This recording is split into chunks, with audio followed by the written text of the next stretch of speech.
Beyond imagination. એટલે અહીંયા બેઠા છો તમે બધા સંકલ્પ કરો કે મારે પણ આ કક્ષા સુધી પહોંચવું છે. સંકલ્પ કરો ને રોજ સવારે ઉઠીને ભગવાનને યાદ કરીને પ્રાર્થના કરીને આ સંકલ્પ 10 વખત ને 25 વખત બોલવાનો. સીધા એનર્જી બૂસ્ટ. આપણા પ્રધાનમંત્રી શ્રી નરેન્દ્રભાઈ મોદી નાના હતા ત્યારથી રોજ સવારે ઉઠીને આકાશ જોવે અને તારાઓ જોવે. અહીં બેઠેલા કદાચ 90% તો સવારના આકાશના તારા જોયા જ નહીં હોય.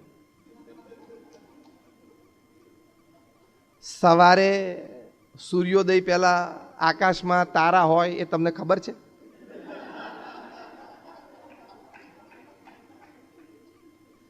કારણ કે 1:30 વાગ્યા સુધી વોટ્સએપ ને સોશિયલ મીડિયા ચાલ્યું હોય. કારણ કે તમે સેલિબ્રિટી છો, તમારું ઇન્સ્ટાગ્રામ ઉપર 2.5 મિલિયન ફોલોવર્સ છે, તમે ટ્વીટ કરો એ લાખો લોકો વાંચે છે.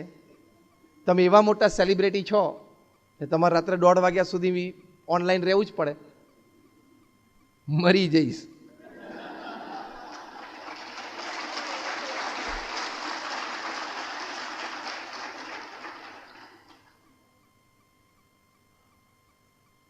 અને કોક ટ્વીટ કરે, લાખો લોકો ટ્વીટ કરે, એમાં આપણે શું જોવાનું? એની રીતે છે, આપણે આપણી રીતે છે. જેની ટ્વીટ વાંચો છો તમે એવા થવાનું નક્કી કરો ને તો ટ્વીટ પૂરી થઈ ગઈ. તમે જેને ફોલો કરો છો એવા તમે થવાનો પ્રયત્ન કરો ને એટલે ફોલોઈંગ પૂરું થઈ ગયું. આપણે કંઈ એવું અભિમાનમાં નથી રાખવું કે લોકો મને ફોલો કરે, પણ આપણે જેને ફોલો કરીએ જેવા આપણે થવું છે. એટલે એક્સલન્સ કેળવવાનો પ્રયત્ન કરવાનો જ. તો નરેન્દ્રભાઈ મોદી બહુ નાના હતા ત્યારથી સવારના પરમાં આકાશમાં જોઈને તારાઓ જોઈને હંમેશા પોતાની જાતને કહેતા કે મારે પણ ત્યાં ચમકવું છે. રોજ બોલતા એ મારે પણ ત્યાં ચમકવું છે. કેટલું સરસ વાક્ય છે. That is called excellence in your performances. અને જો ચમકે છે તો એવા શુભ સંકલ્પ સાથે ઇંગ્લેન્ડમાં બિગ બેન ટાવરના ગાર્ડન્સમાં એક સ્વીપર હતા. રવિવારે બપોરે એના નાના બાળકને પણ એમ થયું, 10 વર્ષનો હતો, કે ચલો પપ્પા સાથે હું પણ જાઉં. એ ત્યાં ગયો અને એના ફાધર વાળતા હતા ગાર્ડન. વિન્ટર ટાઈમ હતો એટલે બપોર 11-12 વાગ્યા પછી થોડુંક પેલું તેજ અથવા તો થોડુંક ગરમી શરૂ થાય પછી વાળી શકે. એટલે એમને ત્યાં વાળતા હતા ત્યારે પેલા નાના બાળક ત્યાં બેઠો હતો. એને બિગ બેન ટાવરમાં 12 વાગ્યા એટલે ડંકા શરૂ થયા. પહેલો ડંકો વાગ્યો ને એને સાહજિક સ્ફૂર્ણા થઈ. એનું નામ વેલિંગ્ટન હતું. એને એવું બોલ્યા સાહજિક કે Wellington will become the mayor of London. બીજી વાર બેંગ વાગ્યો ને Wellington will become the mayor of London. એમ 12 વખત ડંકા વાગ્યા અને 12 વખત એ નાનો બાળક બોલ્યો કે Wellington will become the mayor of London. And really at the age of 22, Wellington became the mayor of London. એક સંકલ્પ લઈને ચાલો,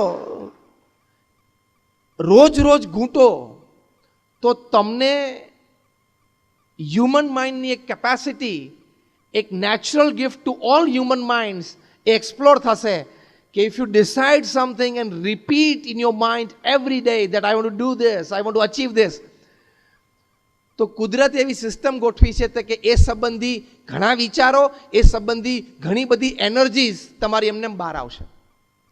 પણ સંકલ્પ નહીં હોય ને રોજ એ સંકલ્પ મનમાં ઘૂંટશો નહીં ને તો ઘણી બધી લેટન્ટ આઈડિયાઝ અને એનર્જીઝ અને ટેલેન્ટ્સ એ અંદર ને અંદર ધરબાયેલી રહેશે, બહાર આવશે જ નહીં.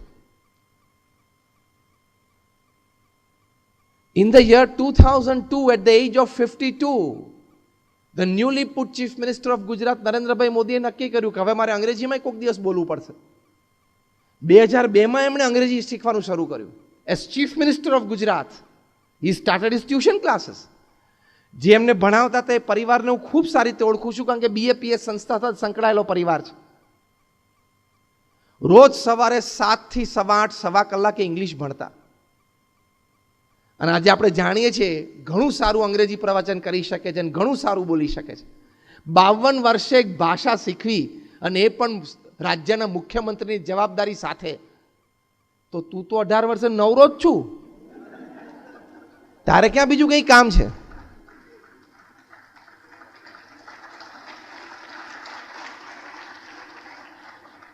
Can't you excel? Yes or no?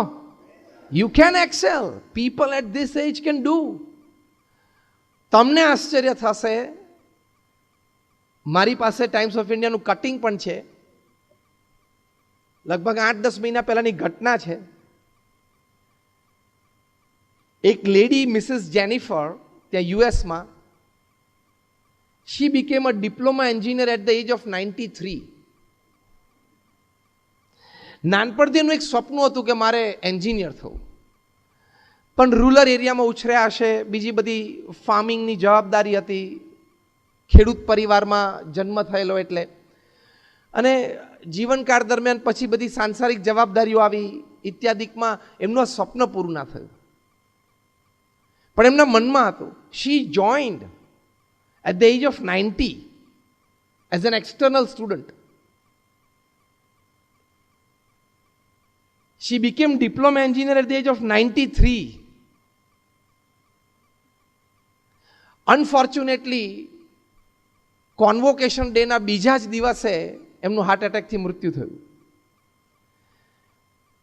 પણ એમને એમનું એક સ્વપ્ન 93 વર્ષે પણ પૂરું કર્યું. ત્યારે તું હજી એનાથી અડધાનો અડધો છું ઉંમરમાં. હા, અડધાના અડધો છું. તો યુ કેન ડુ. એટલે એક્સિલન્સ ઇન એક્ઝામ્સ માટે આ 3 મુદ્દા મેં તમને સમજાવ્યા. પહેલો મુદ્દો એ સમજાવ્યો કે પ્રચંડ પુરુષાર્થ, 10-12 કલાક ભણવામાંથી કોઈ દિવસ નિરાશ ના થતા, આળસતા નહીં, તો તમારું ફ્યુચર ઇઝ વેરી બ્રાઇટ. બીજો મુદ્દો મેં તમને સમજાવ્યો કે અભિગમ હંમેશા રાખજો કે this is a very serious part of my life, અને સારી રીતે ભણજો. અને ત્રીજી વાત આ કરી, સંકલ્પ દ્રઢ રાખજો. એ સંકલ્પ રોજ ઘૂંટજો. I want to do it, I can do it, I will do it, રોજ કહેવાનું. થઈ શકે. તો આવી રીતે you can have excellence in your academics and excellence in your exams. અને એક્ઝામ્સના પરફોર્મન્સ માટે ખૂબ ઘણી બધી વાતો છે, પણ ટૂંકમાં એક નાની વાત એટલી કરવાની કે success and failure are part of it. તમારે તો સારું સ્કોર કરવું હતું, પણ તમે જે વાંચવામાં અને પ્રિપેરેશનમાં ઓપ્શનમાં છોડ્યું ને એ જ પૂછી ગયું, એટલે પ્રોબ્લેમ. તમે જાતે જજમેન્ટ લઈ લીધું કે આ છેલ્લા 5 વર્ષના પેપરમાં છે ને આ પૂછાણું જ નથી, એટલે હવે નહીં પૂછાય, તો એ જ પૂછાણું 20 માર્કનું 100 માંથી.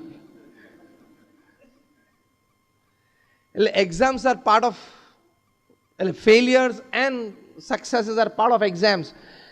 તો એકાદ એક્ઝામ પેપર અથવા તો એકાદ એક્ઝામ ડલ ગઈ, ઓછી ગઈ, તો હતાશ ના થવું, નિરાશ ના થવું.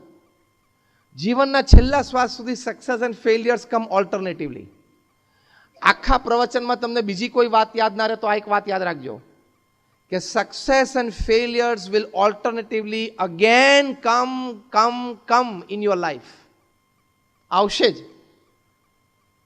લડી લેવાનું, હિંમત રાખવાની, સવાર ઉઠીને ચાલવા માંડવાનું, થશે. With hope, with aspirations, with all the strength and all the resources that you have, keep moving. એ જ તો જીવન છે. That is how now is the bridge from exams to excellence. Exams to excellence એટલે શું? Chapter 1 is excellence in your exams, and exams to excellence.